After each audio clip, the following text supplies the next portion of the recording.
ओम नमः शिवाय गुरवे सच्चिदानंदमूर्तये निष्प्रपंचाय शांताय निरालंबाय तेजसे। हरिओम प्रभु जी।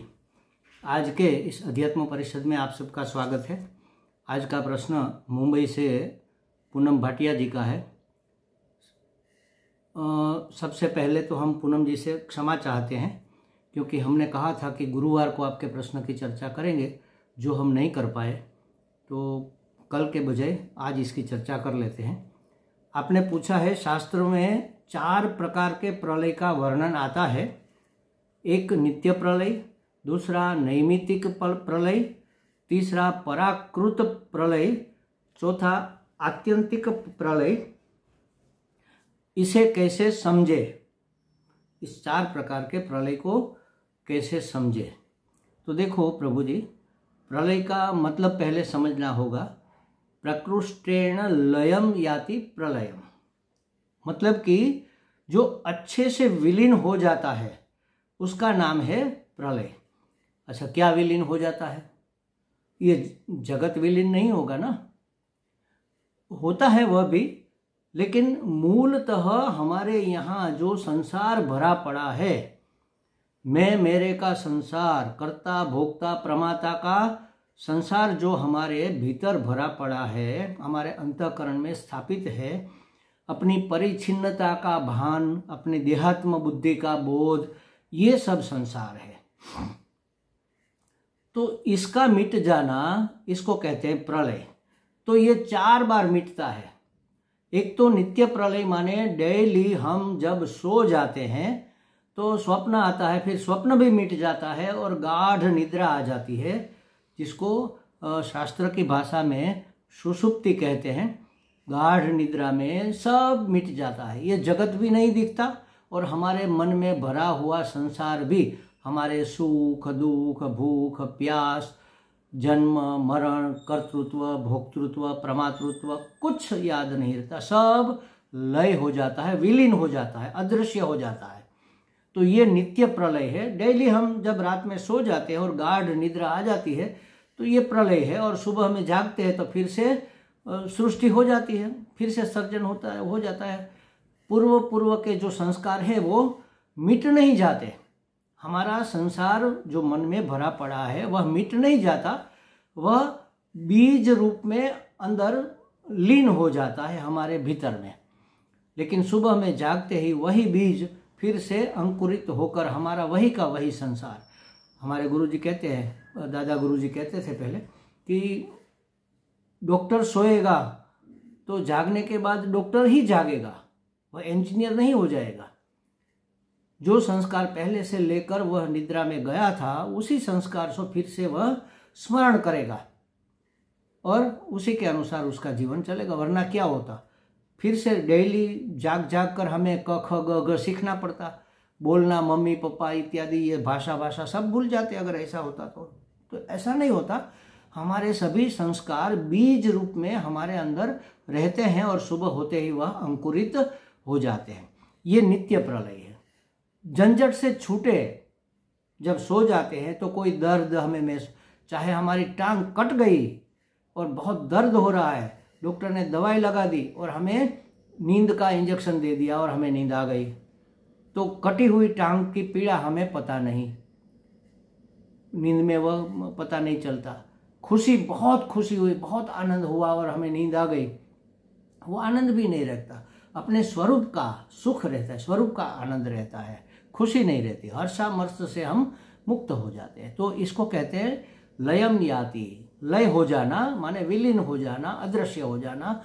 बाहर का जगत और हमारे मन में भरा हुआ संसार डेली, दिनों दिन, हर रात्रि में जब हम सोते हैं तब लय को प्राप्त हो जाते हैं। इसको कहते हैं नित्य प्रलय।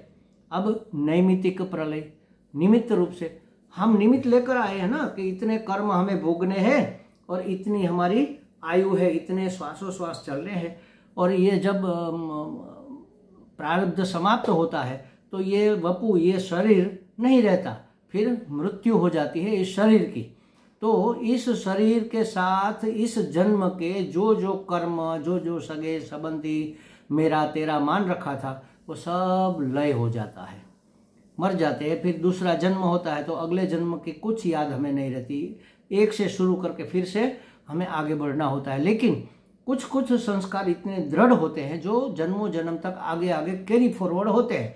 जैसे कि भोजन कैसे करना है, ये सब, सांस लेना किसी को सिखाना नहीं पड़ता, भोजन लेना सिखाना नहीं पड़ता। बच्चा पैदा होते ही माँ के स्तन से लिपट कर पच पच कर दूध पीने लगता है। मनुष्य का तो ठीक है, पशु पक्षी भी, गाय का बछड़ा जन्म के साथ ही सीधा अपनी माँ के थन में जाकर मुंह मारता है और दूध पीने लगता है। किसने सिखाया? ये जन्मों के संस्कार है। ये कुदरती हमारी जो नीड है वह हमारे साथ आती है।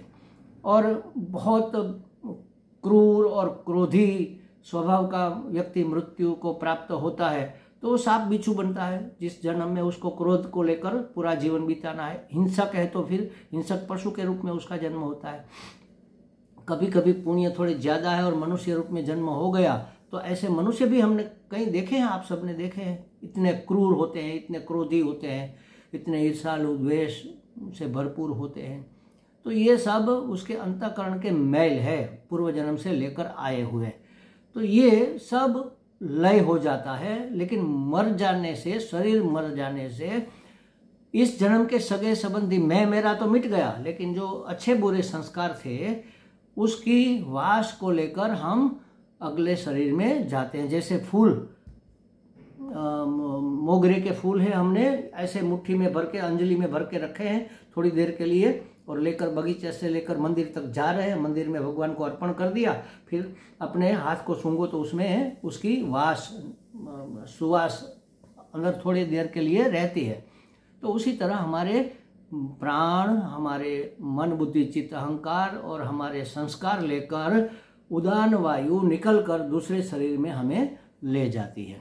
तो मृत्यु ये नैमित्तिक प्रलय है। निमित्त से इस जन्म का कार्य पूरा हुआ, इस निमित्त से हमारा लय हो गया, हमारा विलय हो गया। हमारे सभी लेना देना, सब कर्जा वर्जा जो था सब अगले जन्म में कैरी फॉरवर्ड हो जाएगा, जो भी संस्कार है। तो ये हुआ नैमित्तिक प्रलय। तीसरा है पराकृत प्रलय। परा प्रकृति का नाम है, मूल प्रकृति को परा कहते हैं। और उससे भी पर, माने परा का मतलब क्या है? इस संसार में, इस सृष्टि में हम जो देखते हैं, जो भी हमें निमित्त लगता है, उससे भी पर है माया।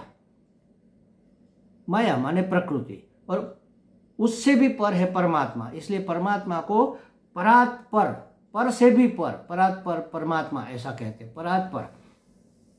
तो ये परा प्रकृति माने मूल प्रकृति में जो लय होता है वह कैसे होता है? जैसे यह पूरा कल्प समाप्त हुआ, ब्रह्मा जी की आयुष्य समाप्त हुई, पूरी सृष्टि भगवान के अंदर समा जाती है और भगवान शेष शैया पर सो जाते हैं। सभी सृष्टि, सभी मनुष्य, सभी प्राणी, पशु पक्षी, सबके, सभी जीवों के संस्कार बीज रूप में भगवान के अंदर लय हो जाते हैं। सृष्टि मिट गई, अब कुछ नहीं है, बस परमात्मा योग निद्रा में पोढ़े हुए हैं।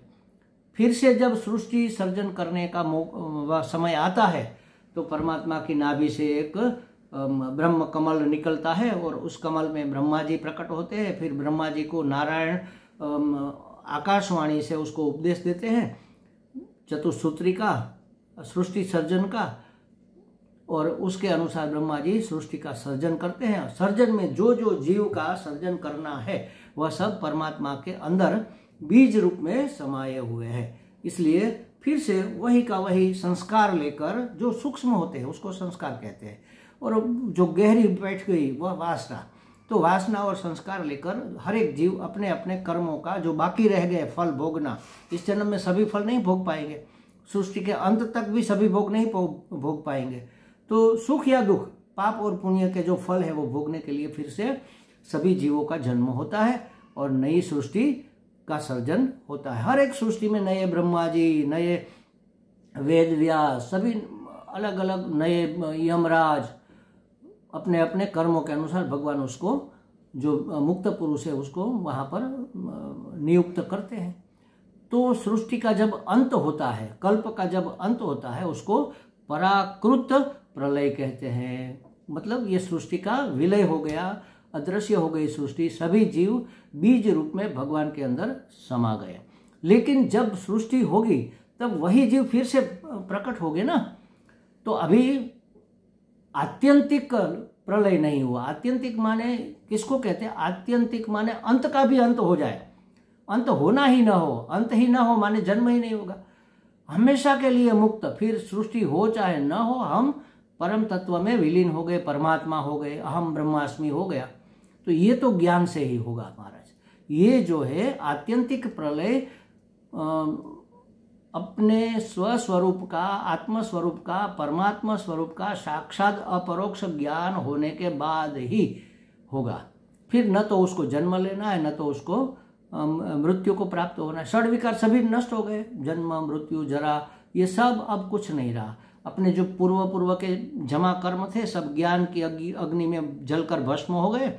और इस जन्म में तो वह अपने आप को देहादि मानता ही नहीं। तो जो कर्म हो रहा है वह ईश्वर की योजना के अनुसार, ईश्वर की इच्छा के अनुसार होता है। उसमें उसका अपना कोई कर्ता भोक्तापन है नहीं, तो आगामी कर्म उसको बांधेंगे नहीं। और जो प्रारब्ध लेकर आया है वह भोग कर, इस शरीर में भोग कर वह फिर मुक्त हो जाता है। मुक्त हो जाना हम हमेशा के लिए, सदा सदा के लिए, उसको कहते हैं आत्यंतिक प्रलय, जो ज्ञान मात्र से होता है और मनुष्य जन्म में ही होता है। इसलिए कहा कि यह मनुष्य जन्म अत्यंत दुर्लभ है। इसकी एक एक क्षण का अगर उपयोग नहीं कर लिया तो हम आत्मघात कर रहे हैं। मान लो हम आत्महत्या, अपने आप की हत्या कर रहे हैं। अगर इस जन्म में हम मुक्ति का कोई उपाय नहीं कर रहे हैं, माने ज्ञान प्राप्ति का कोई उपाय नहीं कर रहे हैं, अपने आप को परिच्छिन्न में से परम की ओर नहीं ले जा रहे हैं, तो हमसे बड़ा धोखेबाज और कोई नहीं है। ऐसे व्यक्ति ने कौन सा पाप नहीं किया, ऐसा हमारे शास्त्रों में कहा है। ये है आत्यंतिक प्रलय, माने जीवन मुक्त और फिर विदेह मुक्त।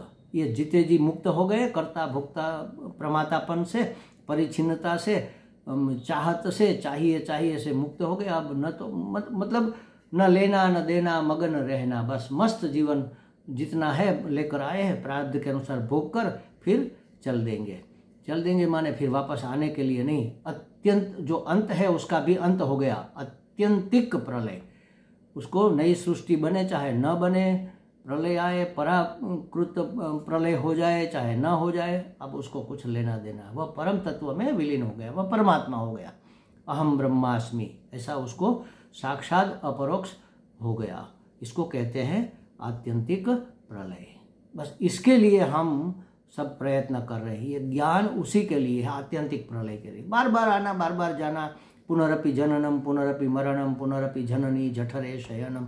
औंधा लटक कर जननी के मलमूत्र से आच्छादित गर्भ में 9 महीने तक रहना और बचपन की पीड़ा को भोगना, मच्छर काटे, चाहे पेशाब हो जाए, चाहे कुछ भी ठंड लगे, कुछ बोल नहीं सकते, सहन करने के सिवा उपाय नहीं है। और जीवन में हर क्षण रोग और विघ्न तो आते ही रहेंगे। जन्म, मृत्यु, परिस्थिति की विपरीतता, वार्धक्य, वृद्धावस्था, बीमारी, ये सब दुखों से मुक्त होना है तो आत्यंतिक प्रलय एकमात्र उपाय है। माने ज्ञान प्राप्ति एकमात्र उपाय है। सद्गुरु की शरण में जाकर उसके अनुग्रह से और अपनी पुरुषार्थ से, पुरुषार्थ प्राप्त नहीं है, पुरुषार्थ से तो हम अपने आप को शुद्ध कर सकते हैं, होगा तो उसकी कृपा से ही। तो उसकी कृपा, परमात्मा की कृपा, सद्गुरु की कृपा प्राप्त कर कर हम आत्यंतिक प्रलय को प्राप्त हो सकते हैं। और जब तक जीवन है मौज में रहकर जीवन का आनंद भी ले सकते हैं। ये है ज्ञान की ताकत। हमें लगता है पूनम जी को कुछ स्पष्टता हो गई होगी। हरि ओम।